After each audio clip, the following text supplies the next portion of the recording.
All right. So I am Noah Hess, and the study that I decided to look over and present was called Supplementation with Akkermansia Muciniphila in overweight and obese human volunteers, a proof of concept exploratory study. So this study started in 2017 and ended up being published in 2019. It was conducted in Belgium, and that is also where most of the researchers and medical personnel were conducting this were from, and also conducted the study. There were also a few other European countries that had researchers contribute and help with this study. Um, Akkermansia Muciniphila is a mucin-eating bacteria. Um, so it eats the mucin lining in your digestive tract. And this is important because this actually helps you um, be a healthier person in general. So when the bacteria is eating the mucin, your body responds to it by creating more mucin, which makes sense, and it actually ends up making a thicker mucin wall. And this mucin in your digestive tract allows or does not allow for many pathogens and bacteria, bad things, getting through there and into your regular system. So this helps you be more healthy and helps your immune system. Uh, it's good for you.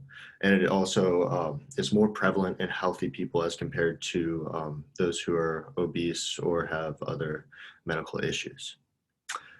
In this study, they're trying to see if the gut bacteria can help health outcomes related to obesity and diabetes for the most part.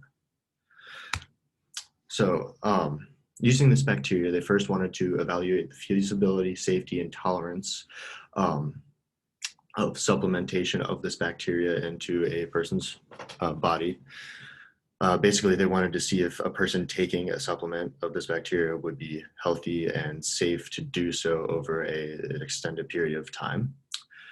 They then also wanted to explore, for the first time, looking at this bacteria, the metabolic effects and how a person would react over a 3-month period of time to this bacteria being more prevalent in their body than it otherwise would have.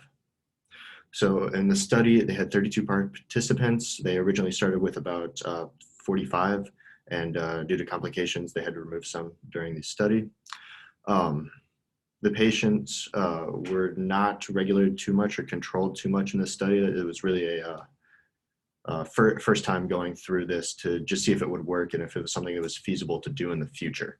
So they let the patients keep their normal diets and exercise routine, but they did want them to keep it as they were and not try to do more or less by a large margin, so that the tests and results could be semi conclusive. They were subjected to 9 different tests throughout the 3 months of the study, which was really going in and getting blood work done. And that involved using their blood work for a bunch of different tests, including insulin levels, insulin sensitivity, white blood cell count, cholesterol and triglyceride count, a lot of enzymes and how their enzyme activity was going, their BMI, body fat, weight, and they took some body measurements like hip and waist measurements. So for the method, it was a 3-month period where the people would take a daily dose of the bacteria every morning, and the bacteria was actually frozen, which is part of what they wanted to achieve in this study, was to find a way for people to be able to get the bacteria and be able to easily take it in a supplement form. The bacteria, they figured out that the bacteria needed to be frozen in the capsules and kept in a freezer at the person's house, and they would take a pill out every day and take it. Then going into how the study was sort of set up, they had 3 different groups out of those 32 people. First was the control, which was completely a placebo. They all took the same pill, but had nothing in it. Then they had a pasteurized group, which is just the dead bacteria, and wanted to see if that would give any health benefits by having all of the components that of that bacteria enter the body. And then they also had live bacteria. And both the pasteurized and live bacteria had a cell count in each capsule of 10 to the 10th. And then in the top right here, you can see one of their many, many graphs, which showed anything from, this one was about insulin, but they showed all the different enzymes, insulin, body fat, anything that they were comparing. Very confusing. And then their results. First of all, they were able to safely culture and administer this bacteria, which was a good sign. It was something that they could actually produce and possibly use on a large scale, or a larger scale study, or possibly put into public use at some point if their findings are good.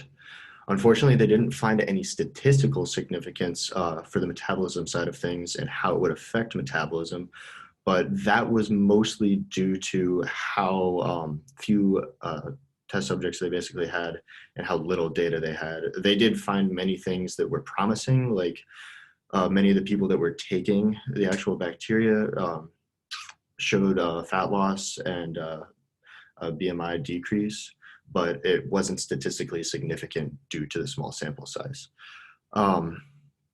And then this could be incredibly beneficial if it is found to be helpful in a future study with more data, more people to test it on, because it's kind of an interesting thing. It could almost be like your real fat loss pill that doesn't force you to feel like you want to eat less.